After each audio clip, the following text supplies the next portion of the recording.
How'd the grip on the ball field today? 20-something degrees wind chill. Yeah, no, it was fun out there. This is football weather, but I mean, yeah, definitely a little cold. But I thought we flew around pretty well, and we threw caught it really well for us as it was. What are you expecting out of this Bulldog defense? Oh, they're good. They're really good. They're very aggressive. Their up fronts really good. The secondary complements them very well, and they bring a lot of stuff at you. So I know I think we have some good stuff for it, and it's just all about knowing the game plan and going out and executing. Did you make the trip 2 years ago? Yeah, I did. So just the cowbells and having to deal with that as an offensive player. Yeah, definitely. We're going to have to do some different stuff just because of that, but that's kind of their thing, and it's part of it. Part of a road SEC game. It's always going to be loud, and that's just kind of their thing they go to. How important is it to get off to a quick, good start in this game to kind of set a tone? Yeah, we need to.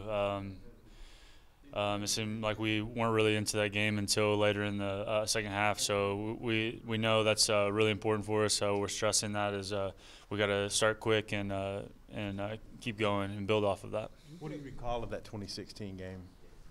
We didn't punt. I don't think we punted the ball at all, did we? And I mean, I know our offense was on fire that night. So I mean, that was obviously a really good game for us. You guys seem to have success when you go hurry up. At least what we've seen from you guys. Yeah, I think a lot of that has to do with because that's kind of our motto. If we get a big play, we're gonna keep going and try to pick up this pace. But I think that's the key thing is getting that first big play and building off that. And it seemed like we were just a couple blocks away or maybe a pass in the right spot away from kind of getting that going early on. And I think that's what we're gonna need to do this week. You face good defensive lines every week. This is the best one in the league this year. Just thoughts on what they do. Yeah, I think statistically they are definitely the best, and they're good. They're really good, but I think we have a good game plan set right now, and we're going to keep building on that, and it's just on us going out and executing it. CJ had 14 targets on Saturday. I know you feel comfortable throwing to him, but Joe was saying it was a kind of a product of man, and some of the other big plays were against zone. What are your thoughts on that? Yeah, I mean, it was definitely a matchup thing. We felt comfortable with him on some of their safeties and their corners just because he's a bigger body and runs great routes. So definitely that was kind of where we went to, and it was kind of a game plan thing. So we did that, but I think we also spread it out, and I think a lot of people were making plays. So there was definitely a lot of people touching the ball and making plays for us. What's your comfort level with him, though? Because, I mean, he just boxed a guy out on one of those touchdowns and beat him, you know? Yeah. I mean, when a guy does that for you, it definitely it goes up. I mean, a guy's going to go up and fight for the ball like he did, and we have several guys that will do that. So it's really it's a good feeling being back there, knowing you have guys out there fighting for the ball. Hey, Joe Craddock played quarterback for Middle Tennessee there 10 years ago.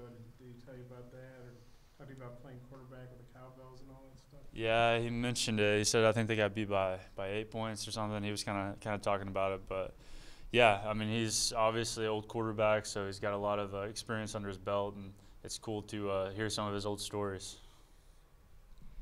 Just trying to get the running game going again after last week. Yeah, we just got to execute. Like I said earlier, it was one cut out of. I mean, I missed a big cut. It's just one cut away or one block away, and that's why it's such a team game. I mean, it's just one little thing here or there, and it sets the whole thing off. So if we can hit that and all 11 guys can do their job, we'll be all right with the running game. The job Armon Watts has done for your defense this season. Yeah, the dude's a beast. I mean, he's been here longer than me, so it's awesome to see that hard work. I mean, he's always been a hard worker, real quiet guy. To see it finally kind of come out for him and him have a breakout year like he is, it's awesome. You get a guy like Devois back to go along and complement Rakeem. What's that do for the offense? It's huge. I mean, another playmaker back there gives Keem, Chase, some of those guys a break, and another really talented running back there. It does nothing but helps the offense. With Armon facing him in fall camp and everything, did you see this kind of season coming for him? With a guy like Armon, you're never surprised by it, just because he comes in every day. He's a hard worker. You know he knows what he's doing, and So I mean, when you see a guy working as hard as he did to have a breakout season, it's really nothing you're not expecting.